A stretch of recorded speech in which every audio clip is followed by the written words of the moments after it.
At the end of the day, the government's job is to create a business environment so many entrepreneurs can succeed and employ people. As the Africa Forward Summit is taking place in Nairobi, do you think Africa is finally getting the global influence?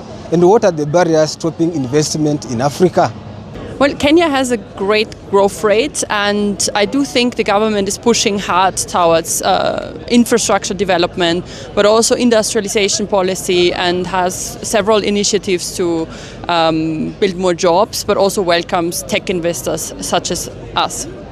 Oh, definitely with what's happening now with this summit, I think it's definitely getting the international influence that's necessary. We still need to work a lot on legal frameworks, but also certain conditions that ease business, especially when it comes, for example, to dispute resolutions. There's like many countries that have a big backlog in court and so on, which is an issue for the business community. I think barriers for development should be probably people, the youth, where proper training is necessary, education is necessary, and then obviously finding the right partners for specific countries, where they can actually partner with the right people with also knowledge, and they can partner with other countries where they have the knowledge to share. It's not a government job to employ people.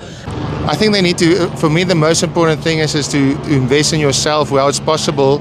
Find ways to get education that's necessary, and really focus on that, because it will open a door for you in the future.